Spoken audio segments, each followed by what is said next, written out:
Fearless. Provocative.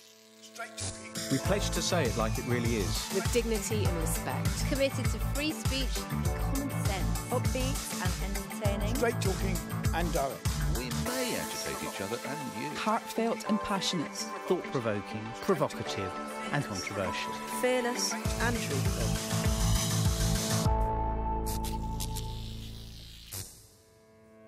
Welcome to The Pledge, the show committed to passionate and fearless debate. This week, Nigel Farage revealed he went skinny dipping to celebrate his last day as UKIP leader, but insists he kept his pants on. Before we start, a quick show of hands, everyone. Do you all strip off? Yeah, constantly. Good. I thought that was going to be the challenge. I was looking for the pool. Not now, I meant when you swim. Yeah. Everyone else? No. The image of Nigel Farage. I know, let's park it. Ooh, Let's that's park on it. my retina now. Awful. Coming up in the show, Graeme wants to talk about taking offence. Michelle says Angela Merkel should apologise. James has some advice on where to keep your money clip. And Nick draws the line at kiddies' breakfasts with Corbyn. How many days is it now since Theresa May walked into Downing Street? 71, if you want to know. And in that short time, she's completely torn up David Cameron's agenda. She's abandoned prison reform, abolished the Department for Climate Change, scrapped Jamie's anti-obesity strategy, announced new plans for grammar schools. I fear is about to say yes to Heathrow expansion, and on it goes. I admit, I voted Tory, but I didn't vote for any of this. Mrs May stood in Downing Street and promised a country that works for everyone, not the return of the nasty party. But so far, it's all about putting profits before people, wealth before health. I've said before, I don't want a general election, and I still can't face one. But there's no mandate for all this. Until she has her own mandate, she has no right to tear up the manifesto that won her party power.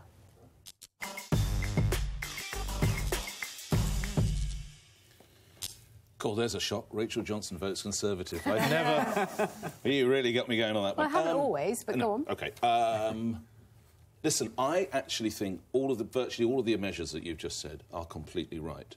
And are you not slightly arguing against yourself? Because I don't think the country's got the stomach for another general election. I agree with you I'm there. saying that too. So I what agree with you. So wouldn't you want... She finally gets there. Presumably it's a post she's coveted for some time.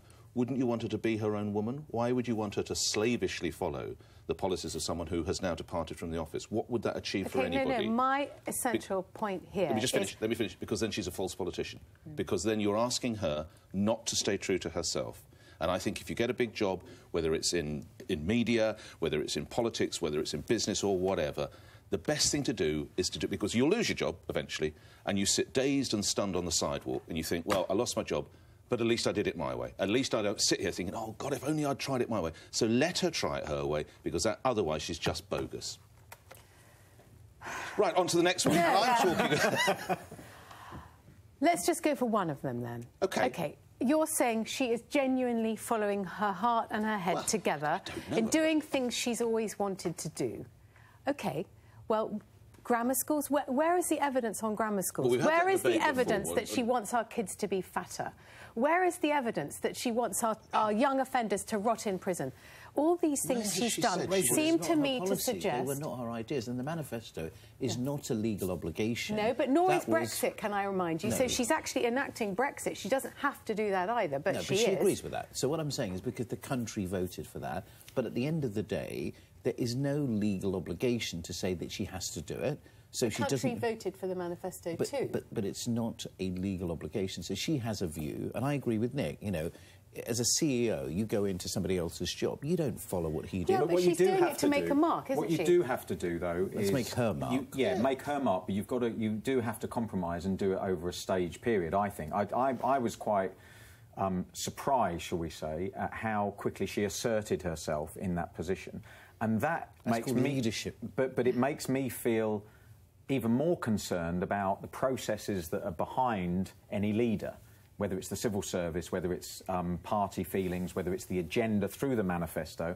And whilst it's not legal, I'd like to see manifestos actually being legally binding, because at least you can hold people to account. I know that's complicated, but ultimately, what concerns me, I think, to Rachel's point, is the sense that she's been able to come in and she's come in hard, fast, decisive, which is great leadership, Yeah. great leadership. But is it in the best interest? Has she got the temperature right, given the situation? Has she just gone? Yeah. But there can't be a better example. What? There can't be a better example in your game, right? Or the game you're in. You get a manager who presumably gets fired because he was pretty hopeless and has lost the dressing room. Well, there's no point in him going on and saying, well, let's do exactly 4-4-2 like we did and we've lost the last 10 games, is there? No. That's exactly what you say. It's But leadership. the point is, What you're she's saying won, there- but Cameron had won the I last was 10 going to say, the games point for is there. her.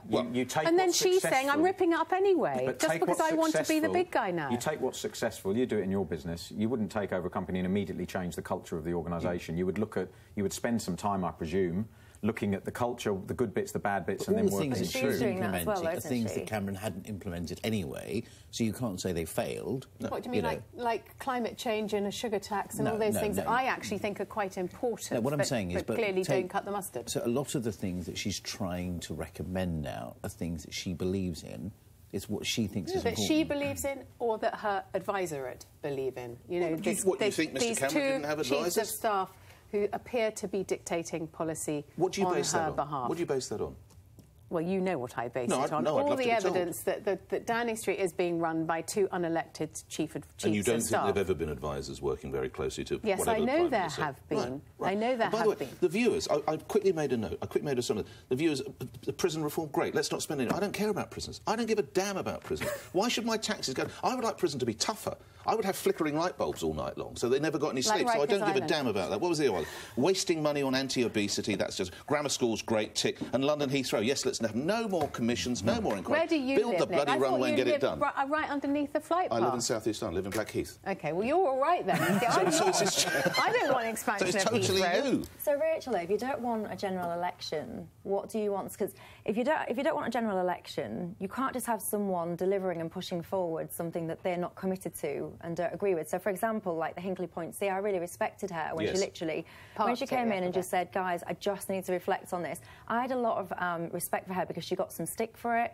She didn't care. She had the balls just to say, this has been agreed. I want to understand the ins and outs before I do anything. Obviously, she progressed with it.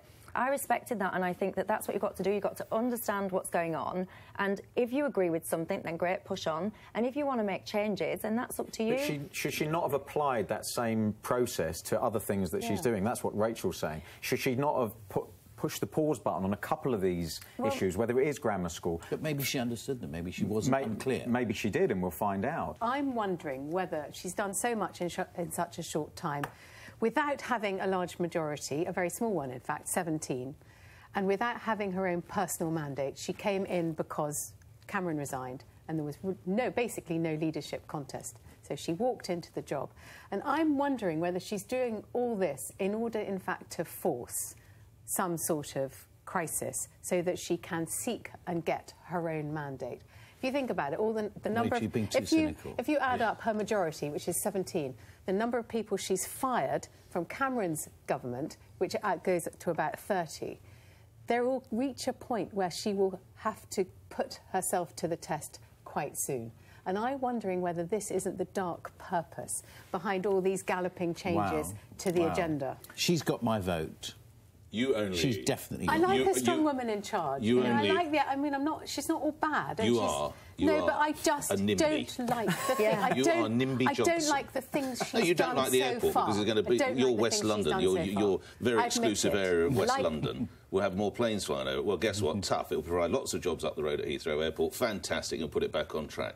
You can't reply... It's nonsense, Nick. We can have a gonna whole refer to you- separate I'm now going to refer to you as argument NIMBY. about You are now NIMBY. You are NIMBY, mad about NIMBY. Stop It's calling the her wrong- names. I'm talking. NIMBY. Right, You listen, It's can't... the Now- wrong airport in the wrong place, and we mustn't expand it. You've moved off topic. My turn now. Britain is at risk of being overtaken by offence culture. I work on equality at the Football Association. It's very important to me. But I find myself becoming more and more aware of how I say things, more anxious about causing offence. For years now, I've had an internal conversation about whether to hold the door open for women. Is it sexist? Well, to all of those of you who think yes, isn't that wrong, that I and other men need to worry about these things? That's also unfair. The Paralympics has brought this into clear focus. The sort of conversation in this clip about taking the plane to Rio is a breath of fresh air. On the way out, I couldn't be bothered, like, waiting for all the wheelchairs again. I was booming. I've never pushed past so many blind people in my life. And the great thing is, I didn't even know it was me, so... Bad for you. I was able-bodied. I genuinely, at one point, considered putting my shoes on my knees to get to the front. Brilliant, but all too rare. Would most people honestly dare to have that conversation out loud? We say that we want to live in a society that doesn't see difference of gender, race or ability, but difference is something to be celebrated, not to be scared of.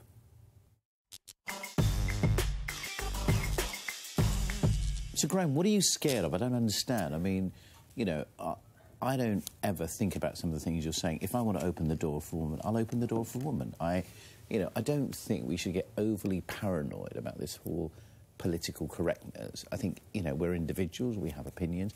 Of course, we have to know there is a line that we don't cross. But I think as a society, to be overly policed and overly regulated, I think kills the whole spirit, you know, of society and community. And that's my point, and I feel that... I think it's just being wet. I won't take offence.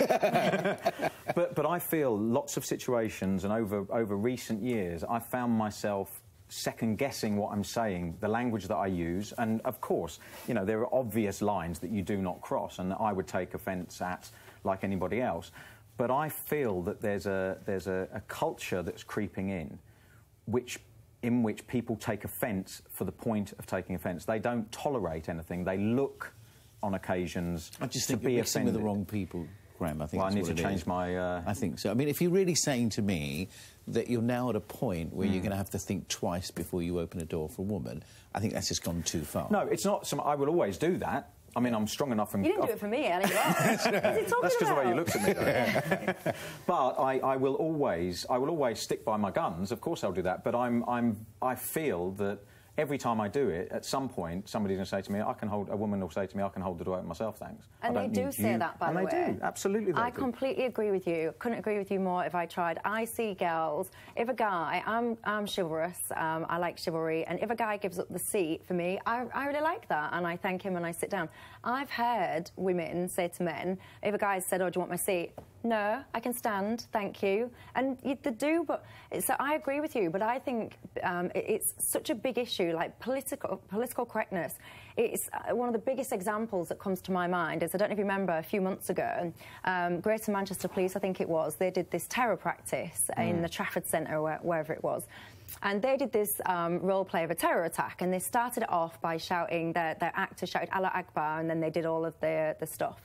And people complained and said, how dare you use the phrase Allah Akbar, you're creating this kind of hatred towards Muslims, you're blaming Muslims for this terrorism. And the police came out and apologised because they felt so bad that they had offended this segment of the community. They took it all back and said, sorry. I was furious when I saw that because I thought, you're being politically correct, because the sad reality is that actually, if there's going to be a terror attack, they're highly likely to shout those words before it, and that is going to be point one where you notice that something's not quite right. So they were right to do that, but they felt pressured into apologising. And I think this is going so far that it leads to the rise of people like Donald Trump, because I think people get told if you don't agree or if you cause offence, you've got to shut up because you're being wrong. You feel so suppressed, and then someone then comes along, whether it's a UKIP or a Donald Trump or someone like that, they start talking in your language, they start making you feel like, oh, OK, I can think that and I can say that. And it creates this rise of, like, people calling it far right, whatever you want to call it. It's just creating this rise in perhaps the wrong sort of opinions. And I think it stems from political correctness and oppression. I deal with words every day. Rant over. That's what I... And certainly on the radio show I do on LBC, certainly you never have to be as careful as you have to be now. It is extraordinary. However, although I don't deliberately set out to cause offence, you still have to have robust opinions. Yep. I think you're coming from two stances. I think if you want to open the door, if you want to stand up on the tube or the train or the bus, you go ahead and do it. What I'm more worried about is what you're getting to. Two aspects that worry me. The social media storm that's actually landed broadcasters that you and I know well in really hot water for comments they might have made about tennis players, football players, golfers. I mean, the legendary Peter Alice, God bless him, I think he's in his 80s. A guy wins it, and he says, well, even as he puts the winning part, I'm sure his wife's getting ready to buy a new kitchen. He had to apologise. That's not offensive. It's how these people... Funny. It's funny. It's funny. It's funny. It might be a little old-fashioned. It might be a little old-fashioned, but it's funny. So so that obviously doesn't matter. Then you've got something like the intriguing Paul Gascoigne case, which was in court this week, where he had a black bodyguard, and he used a line which, I don't want to be rude, but probably in dressing rooms when you were doing it, he said to the black guy, can you smile so I can see where you are, because he was in it. Now, things like that aren't funny. So we have this delicate line where you want to make a gag about a woman buying a kitchen, which isn't sexist or offensive, but you don't want black guys saying, oh, can you smile, because I can't see where... So that's the line you have to tread. And just to finish my rant, because it seemed to be the day of the rant, again this week, there was, I think it was an ad in a newspaper for a golly toy down at Enid Blyton, that's right, which used to be called something else. I'm deliberately saying golly toy. The viewers know what I'm saying. I'm causing an offence, so that's why I choose to call it golly toy. And it's banned because the advertising watch... Now, that is ridiculous. We're now coming to where we have so many monitoring bodies. You can't do this, and broadcast, you can't say this, you can't say that. That is what worries me more than standing up. That, in a sense, is my point. Well, I helped you out. I knew I had to. Is the fact that, you know, of course we've got to protect everybody in terms of equality and making sure that people aren't offended. But at the same time, we have to allow people to be themselves within certain parameters and make mistakes so that we can educate people away from ignorance. But don't you think that clip that you showed from, is it called The Last Leg? Last Leg, yeah. Do you think blind people would probably be laughing the loudest? Well, and my own experience with people, friends of mine that have got disabilities, is they don't want people treading on eggshells around them because they're in a wheelchair. They want to be... I think a lot of people actually respect people who have a strong opinion. You know, when I hear somebody who says something, I actually look at that and say, you know what, you said what everybody else is thinking. So whilst I agree with you, but actually, I don't think we should all overly follow this paranoia, because I just think we will become so dull. And an area of sensitivity is obviously is comedy, as we've seen, and somebody who isn't averse to controversy, Ricky Gervais, had this to say about it. It's such a knee-jerk reaction to be offended, and sometimes, particularly with jokes, people mistake the target of the joke with the subject of a joke, and they're not necessarily the same. It's such a knee-jerk reaction to a taboo subject. You know, I get it with David Brent. People say, oh, that lyric in that song's a bit off, that's a bit dodgy. I go, well, yeah, it is. It's a fictional character. He's a bit dodgy. He says the wrong thing sometimes. Rachel, what does... Well, I think that public life is really diminished if we're all incredibly politically correct and we don't speak our minds. And also I worry about my children who are in their 20s. I mean, how are my sons going to be able to, quite honestly, pick up girls if the girls are going to react like, you know, saying, how do they do it now? You know, how do you tell a girl you find her attractive if you can't say, I like your dress? By the way, though, I was on the tube the other day, and a man... Wait. That's a headline in itself. Right, what happened to the driver, Nimby? Was he late? What happened to the driver? Ha, ha, ha. And anyway, this man gave me his seat, and I was really worried, because I thought either he thinks I'm pregnant or I'm that old. Do you see what I mean? So I think men are on a losing wicket most of the time, because they want to do the right thing. But the younger generation of women, and I have a 22-year-old daughter who calls men out the entire time when they you know, use a bit of old-fashioned gallantry. And I just think we've all got to relax and vive la différence. You know, that's what the French say, so I'm with you. Just to tell you, you don't have to tip the driver at the end. When you got off. I know you think that's what we all do. I haven't got my people's pass yet, by the way, whatever it's called. Freedom pass. Freedom pass. Maybe we all just need to toughen up, because I get loads of stick, by the way, about my accent, and I could choose to be offended on a daily, if not hourly basis sometimes, and I don't. I just laugh it off. I don't care. You want it off? Laugh it off. I've got a bit of a dodgy accent. I don't care. Just check it. Anyway, sometimes we get things wrong. It happens to us all. You do something with the best of intentions, but instead it turns into a mess. When that happens, fess up, admit your mistake, and move on in a different direction. Easy, right? But apparently not so for our politicians. This week was the turn of Angela Merkel, who, having suffered her second election defeat in as many weeks, has finally managed to express some regret in her handling of the migrant crisis. Despite 82% of Germans being unhappy with the refugee policy, she stopped short of changing it expressing just that, in the words of Cher, she wishes she could turn back time and become better prepared. Frau Merkel, admit it, what you did was ill thought out, dangerous, completely disregarded the rules and created deep-rooted cracks within the EU that will take a very, very long time to heal, if at all.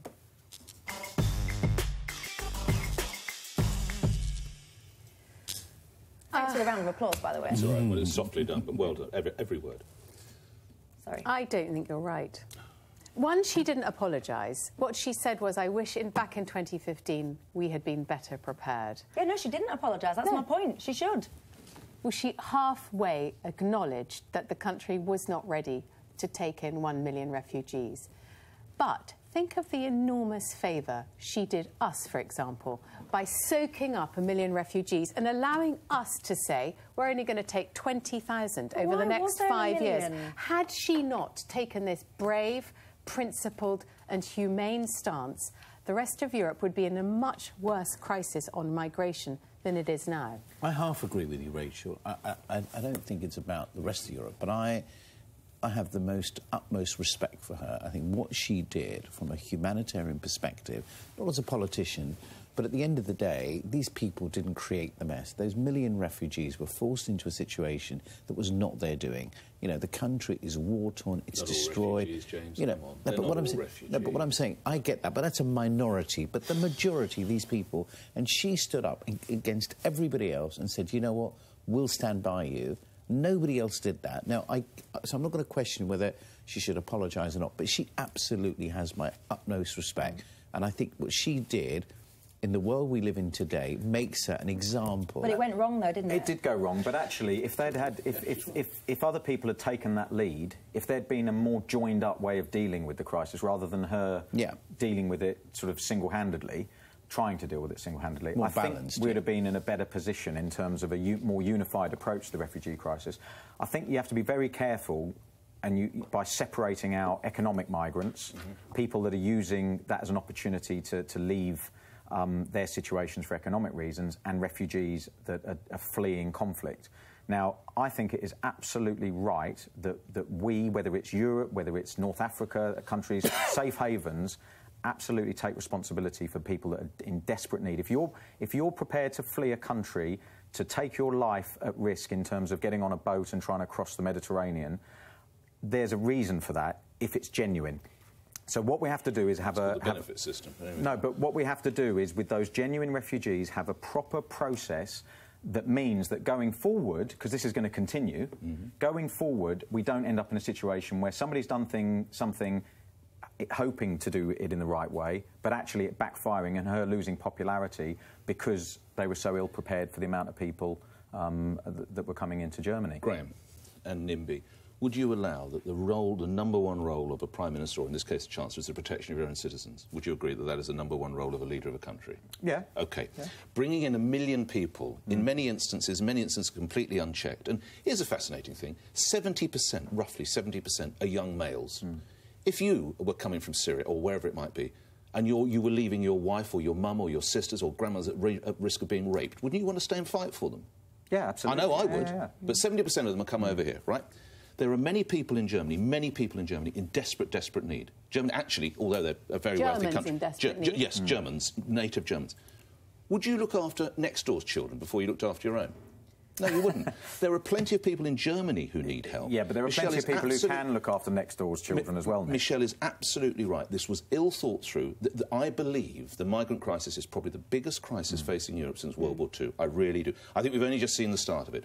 And where David Cameron was right, and I think Mrs May is possibly right, the solution is to deal with it at source, to work closer, to try and help us. We're going to be sending troops into Eritrea and into Somalia as advisors. Please God, they are advisors. They're not like Vietnam's advisors. Yeah, we're bombing Syria.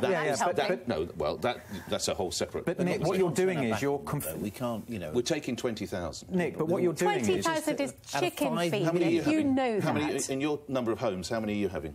I would take one, maybe. You will take one? Well, listen, my husband actually talks about it bizarrely, but I don't want to be held to it. Come on, Nick, you know that's... What you've managed to do, what you've managed to do between the two of you is totally dehumanise people that are in desperate situations. No, you have, because you're citizens. talking about the more... You're saying 70% of migrants, so let's forget the 30%.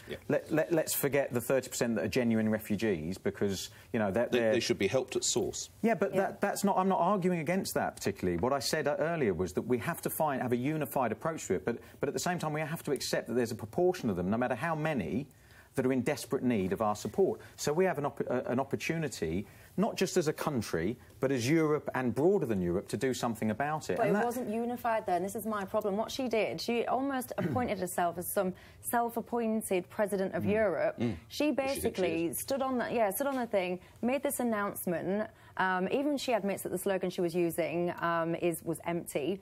But she made this big announcement, come everybody, and then she just expected everybody else within the EU to take their fair share, to do their stuff, because she dictated that was the way. And if you ask me, I actually think that what her policy went somewhere towards the outcome of the Brexit debate. I think lots of people looked at what she did. And well, it certainly has affected her ratings, hasn't it? But that doesn't mean what she was doing wasn't based on the right principles.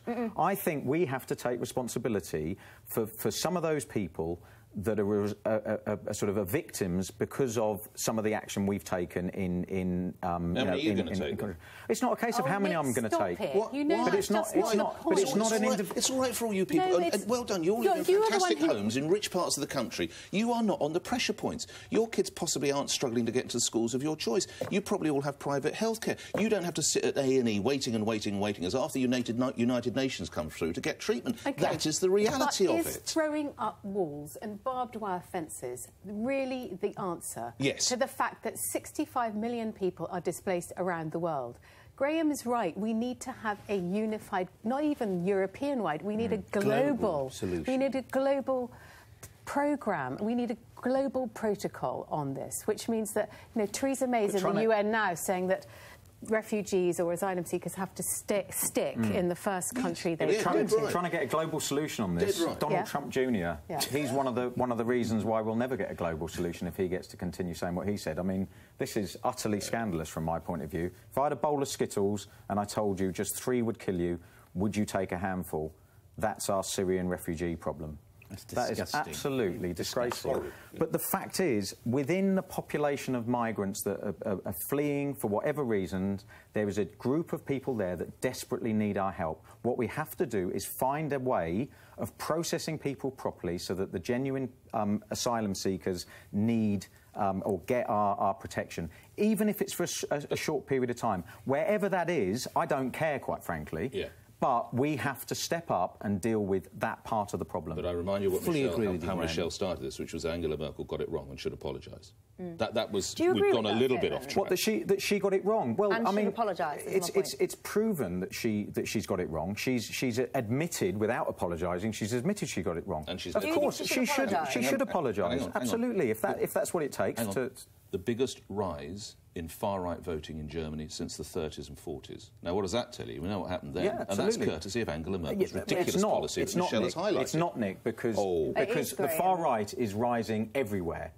In countries that haven't taken huge amounts of migrants in as well. What do you think lies behind that? Well, there's plenty of things that lie behind it. But migrant crisis, it's people like you saying we should look after our own before we look after other people's children. Do you not agree with that statement? No, it just fans the sense that there are them and us. So you would feed next door's children before you'd feed yours? Oh, Nick, don't make it about what I would do. I'd make enough for both families, to be honest. And by the way, what everyone needs to be thinking about, by the way, anyway, is about refugee and migrants is one side of the things. Until you actually stop this conflict at its source, and I don't even think enough stuff is being focused on how you're actually going to stop this, because until you actually properly stop this, people are always going to want to leave anyway. But I end as I started. She owes us an apology. And I think I've got you to agree with me. Can I get you to agree with me in my last 10 seconds? I do agree with you, Michelle. Good. I think she should apologise. Thank you. My work here is done. I'm going home. Skittles out of bowls, anyway. OK, panel, it's me next. And I've got a few words of advice on business and bling.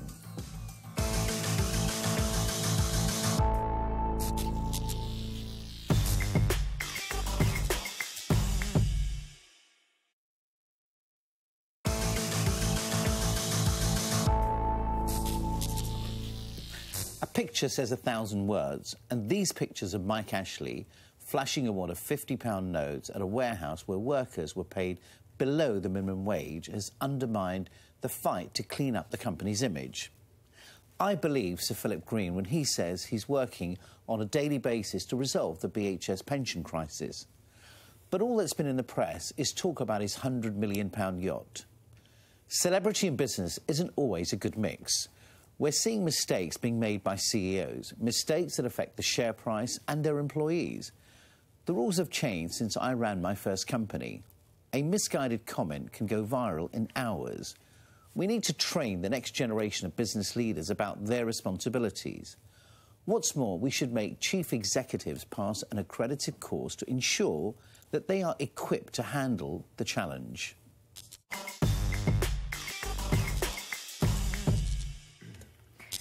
Was it ridiculous to wander into the security area with a wad of £50 notes in front of all your staff, given where your company is? Yeah, that was idiotic behaviour. Does he care? I don't know, but it was stupid. But should he care? Should he care? Yeah, absolutely.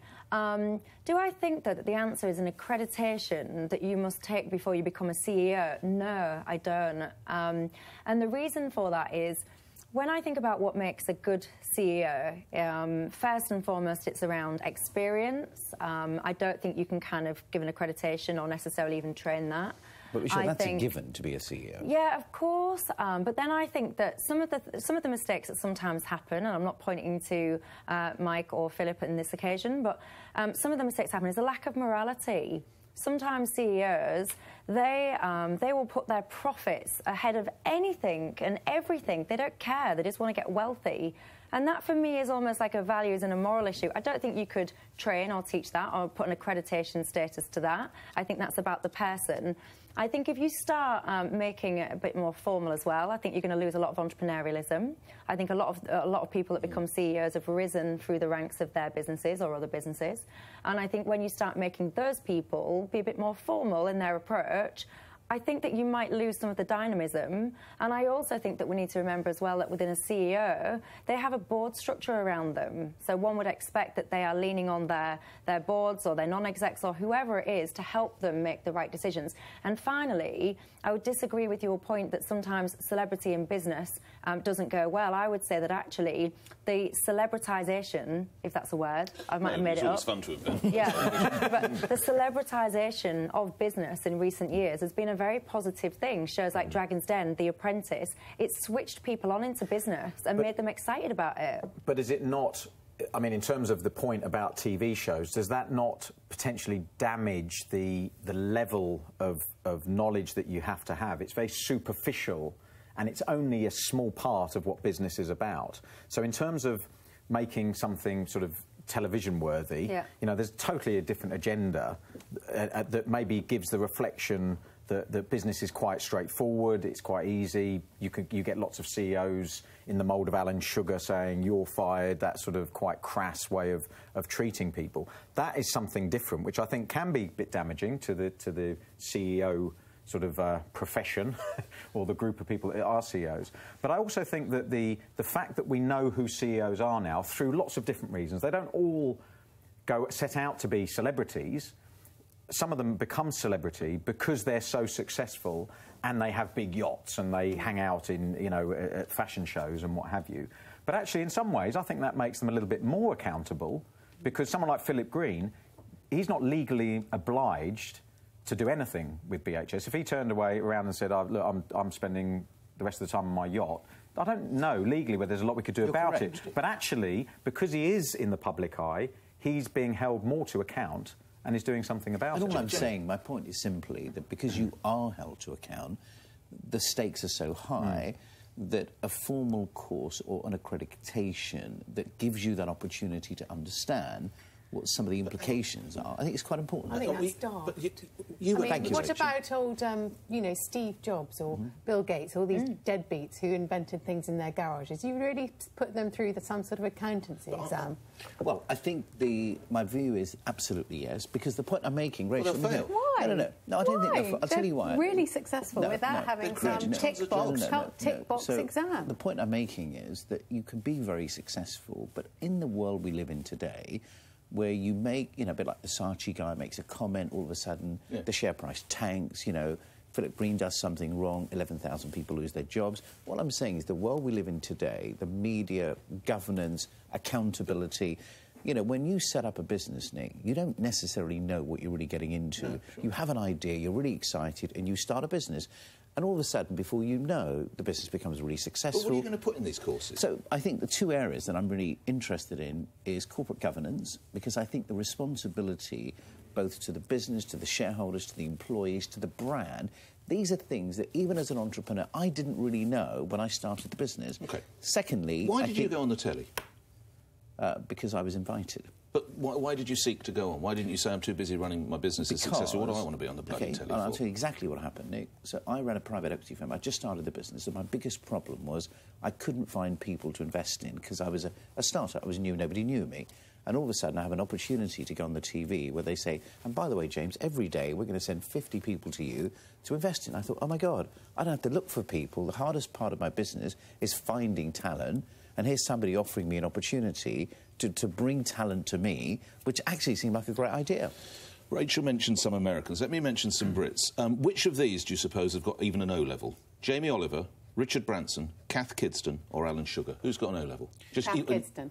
I would say probably all of them probably have a basic level of education. And by the way, Nick, I don't have anything. She does. She went to Heathfield, like Princess Diana's school. Sorry, A-levels, sorry. And you said O-level. Yeah, right. But I don't even have. So Nick, I don't even have a GCSE. I agree with you. Right. So the point is, so you want to make it right. He's defeated his own argument. You don't have an O-level. I don't have an O-level. No. But you might pass an accounting. No, but I'm saying, but at a point when you become, I'm not saying from day one, but I think when a business gets to a certain size, you know, let's say when you start off, you're up to, I don't know, 10 million turnover, 100 people. Are there rules in place already no, without having new rules? No, there are. But wouldn't a successful business person, if you create a business as a startup, that's your talent, your skill set, it's what you're excited about. When you then find yourself in a position where you've got, to quote you, a £10 million turnover, perhaps hundreds of employees, all the rest of it, a lot of business people would actually step back and go, this isn't A, my interest, or B, my skill set. A lot of investors, when investors are going into a business, will actually mandate that, you know, we like you, you're a great entrepreneur, but step aside, mate, and let someone else come in. So a lot of smart business people would recognise their downfalls anyway. But they don't, so that's the problem. They don't. But can you... I don't know if it's possible to create a sort of a global standard, though, of what corporate governance looks like, because I think it's different in each area. Business wanted to get away from regulation and red tape. If you have, let's say, the London Business School, so you take a business school, and the business school creates a programme or a course, and I think that, you know, when CEOs get to a certain level, exactly what you said, Michelle, an entrepreneur goes so far because that's his passion, excitement, but then he gets into a world where it's governance, controls, exposure. Well, whether it's boring or not, what I'm saying is, but putting people in a position where they're risking the lives of employees, they're risking, you know, capital of shareholders because of a mistake that they could make, because they just don't know. James, you could still make a mistake. I mean, just because you've been on a course or you've been on an accredited course, but Nick, it doesn't mean you're not going to say something stupid. Yeah, Boris Johnson went to Cambridge, and look what he said. Oxford, was it? Sorry. Yeah, but doing... OK, but I don't even worse. Agree, but if you do nothing, if you just leave it and you say, you know what, we don't really care, let them get out there, let them make their mistakes, etc., that just feels, to me, a little bit irresponsible. I feel corporate governance is vital. You know, especially in this day and age, but I think it's down to the individual companies to assess what direction they need to go in order to protect their employees. What I'm saying, it may not be the individual, but the company could say that we'd like, you know, our board or our senior management to be able to go on those courses and just give people a little bit more than they get today because of the responsibility they have. And I'm going to be the boss now. Campaign workshops, breakfast clubs, storytelling. Oh, please, leave the kids alone.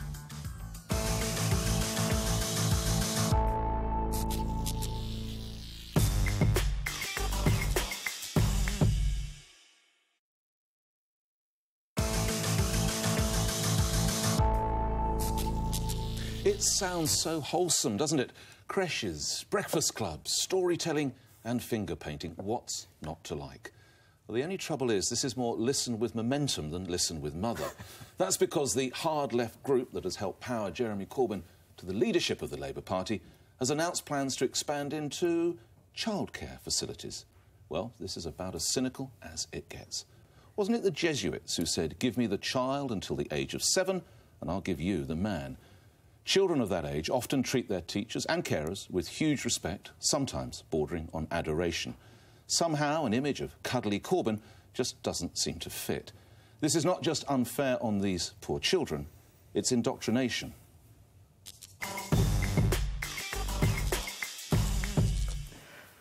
Go, Graeme. Go. Do we know what the timetable is? No.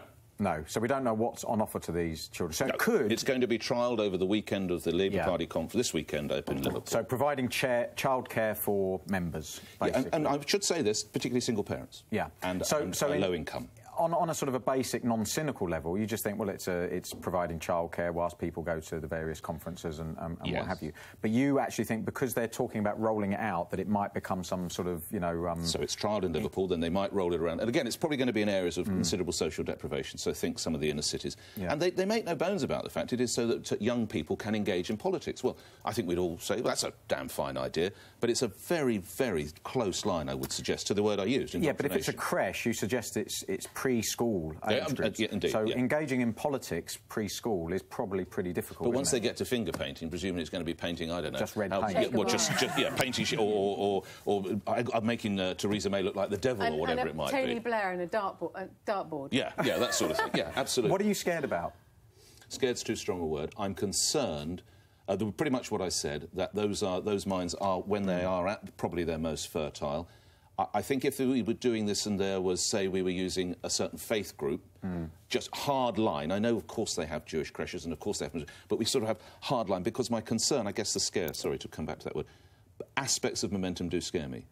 There are claims that there is quite an anti-Semitic strand within momentum. I stress claims. There are claims made by Labour MPs. They're actually going up to Liverpool with bodyguards because they are concerned. I stress these are claims. Things like that spook me.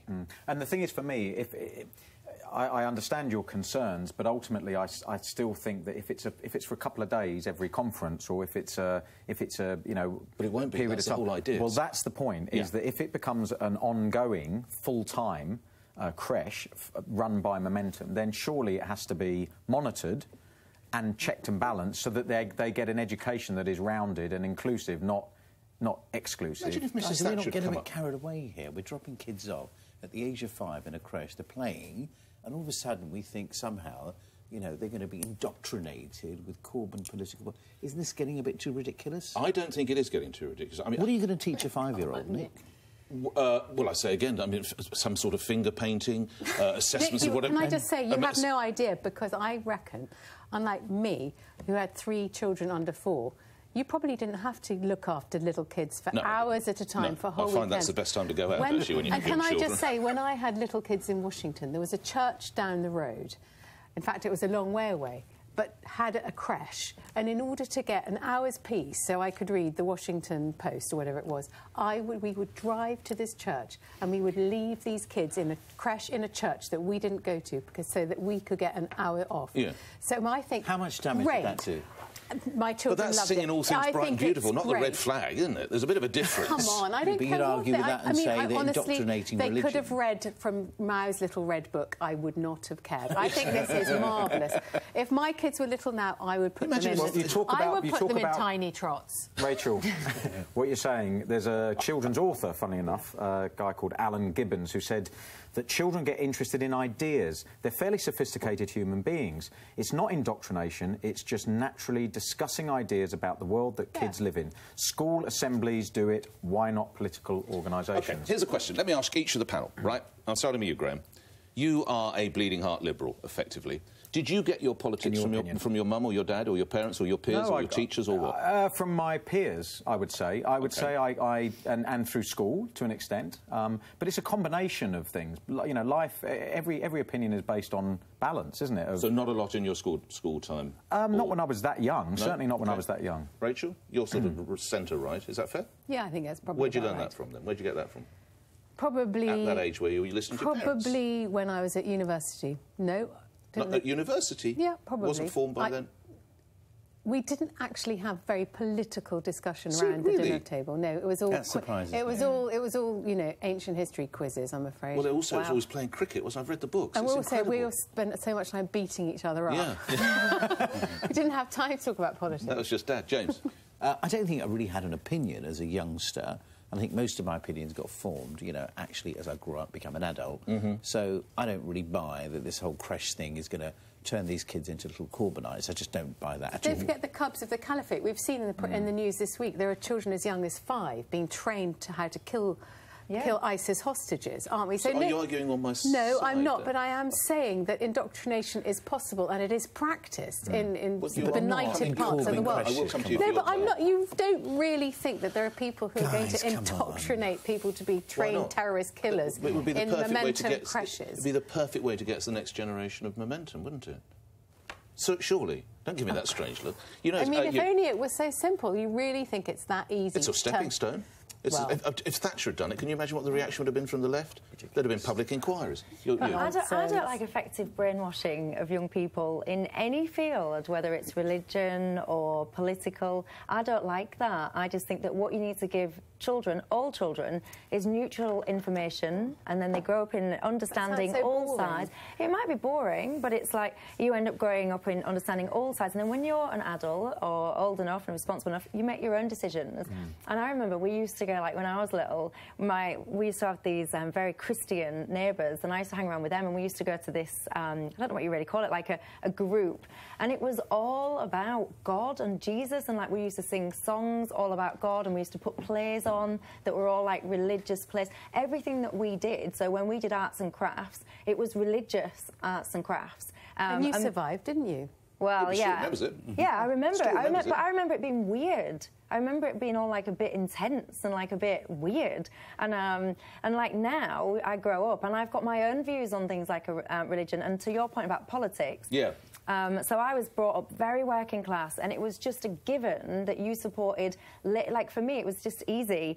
We're working class, we're Labour, Tories are posh, they're not like us, and that was just like bred into me, if you like, by my surroundings. So talk to me about the momentum. You don't have a problem with the momentum childcare groups? No, I don't think it's right. Oh, you're with me? Yeah, because of the exact reason. The thing is, surely at that age, that young age, it's about instilling values. So any childcare programme should be about instilling values, about how to socialise children, how to get them to know what's right from wrong.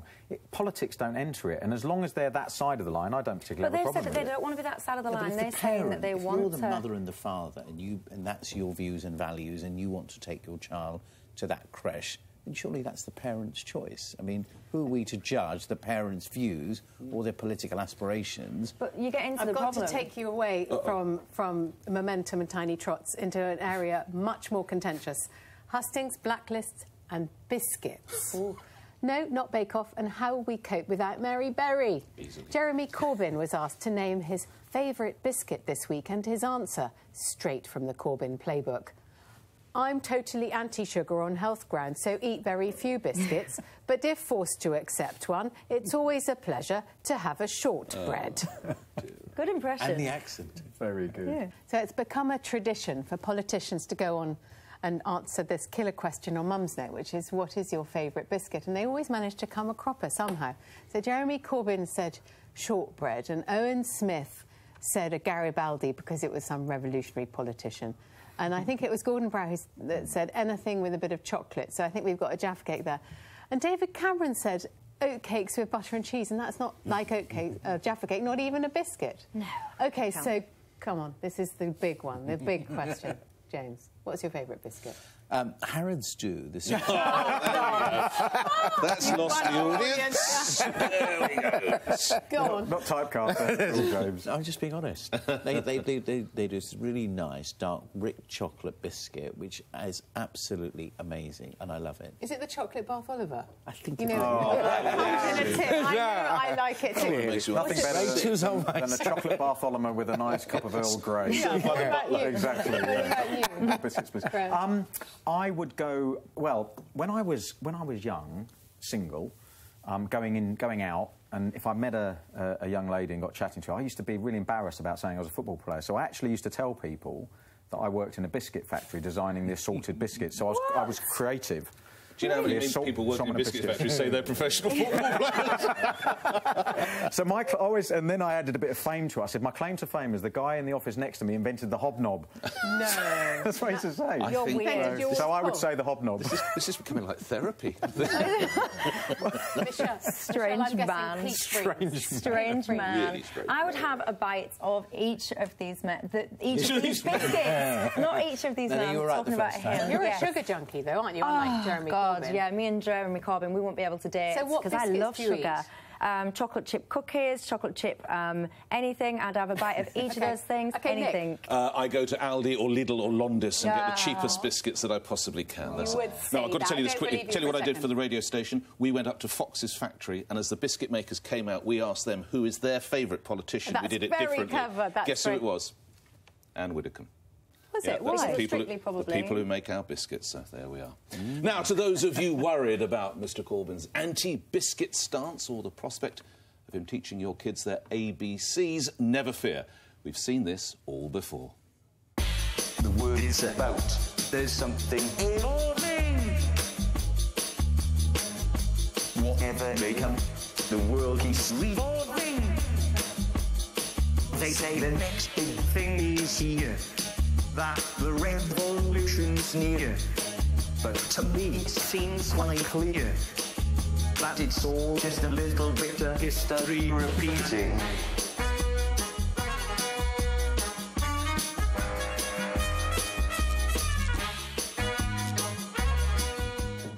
Well, that's it from us. No changing our minds. We're off. But for extra vlogs, and yes, I do know what they are, head to our Facebook page or follow us on Twitter.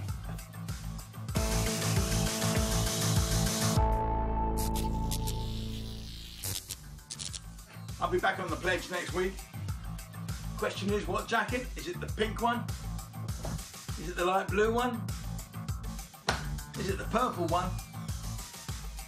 I think if Corbyn's won again, I think I'll be in black.